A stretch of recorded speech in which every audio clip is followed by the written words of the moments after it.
मसीह sir है जिसके वसीले से सारा बदन बढ़ता है। बाप और बेटे और उल कुदुस के नाम से आमीन। मेरे अजीज़ो, आइए हम खुदावंद अपने खुदा का शुक्र करें जिसने आज का ये खूबसूरत दिन हमारी ज़िंदगी में बढ़ा दिया। तो आइए अजीज़ो, हम आज के दिन का आगाज़ बाइबल मुक़द्दस की तलावतों से करते हैं। आज की पहली तलावत मुक़द्दस पौलुस रसूल का ख़त इफिसियों के नाम, उसका चौथा बाब 7वीं आयत से लेकर 16वीं आयत तक। और हम में से हर एक को मसीह के इनाम के अंदाजे के मुआफिक फजल दिया गया है। इसी वास्ते कहा जाता है कि वो बुलंदी पर चढ़कर असीरों को साथ ले गया और आदमियों को हदिये दिए। बस उसके चढ़ने से इसके सिवा और क्या मुराद है कि वो ज़मीन के असफल मुकामों में उतरा भी था। जो उतरा ये वही है जो तमाम अफलाक से भी ऊपर चढ़ गया ताकि सब चीज़ों को मामूर कर दे।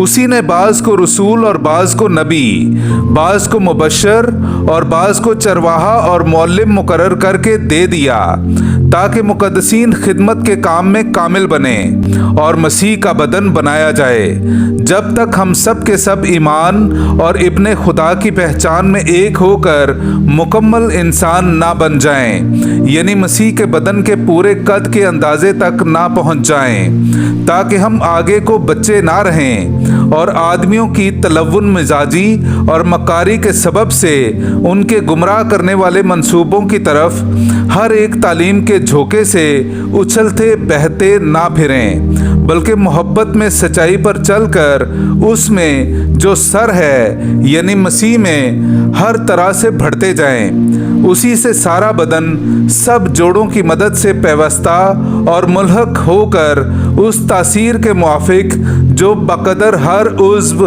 होती है बदन को बढ़ाता है ताकि मोहब्बत में अपने फ़ायदे का बाइस रहे। पाकलाम का पढ़ा और सुना जाना हम सब के लिए बाइस बरकत हो। खुदा का शुक्र हो। मुझे खुशी हुई जब उन्होंने कहा कि आओ हम खुदा के घर चलें। मेरे अजीज़ो, आइए हम खुदावंद अपने खुदा की हमद व तारीफ़ करें। मैं आपके सामने पढ़ूंगा ज़बूर नंबर 122, उसकी पहली आयत से लेकर 5वीं आयत तक। मुझे खुशी हुई इसलिए कि उन्होंने मुझसे कहा कि आओ हम खुदावंद के घर चलें। ऐ यरूशलेम, हमारे पाँव इस वक्त तेरे फाटकों में हैं। ऐ यरूशलेम, तू जो शहर की मानद पुख्ता इत्तेहाद से तामीर हुआ है, वहाँ कबाइल यानी खुदावंद के कबाइल इसराइल की शहादत के मुताबिक जाते हैं ताकि खुदावंद के नाम का शुक्र करें। वहाँ अदालत के तख्त कायम किए गए हैं यानी दाऊद के घराने के तख्त। पाकलाम का पढ़ा और सुना जाना हम सब के लिए बाइस बरकत हो। खुदा का शुक्र हो।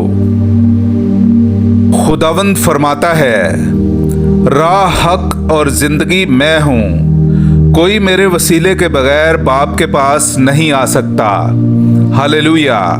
मेरे अज़ीज़ो, आइए हम आज का इंजीली इक़्तिबास सुनते हैं। इंजील मुक़द्दस बामुताबिक मुक़द्दस लूका, उसका 13वां बाब पहली आयत से लेकर 9वीं आयत तक।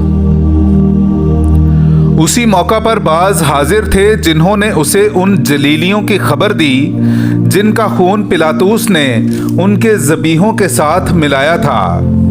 और उसने जवाब में उनसे कहा कि क्या तुम समझते हो कि ये जलीली बाकी सब जलीलियों से गुनहगार थे कि उनके साथ यूं हुआ?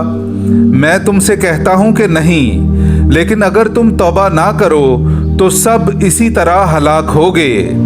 या वो 18 जिन पर सिलवाम का बुर्ज गिरा और दब मरे, क्या तुम समझते हो कि वो यरूशलेम के बाकी सब रहने वालों से ज़्यादा कसूरवार थे?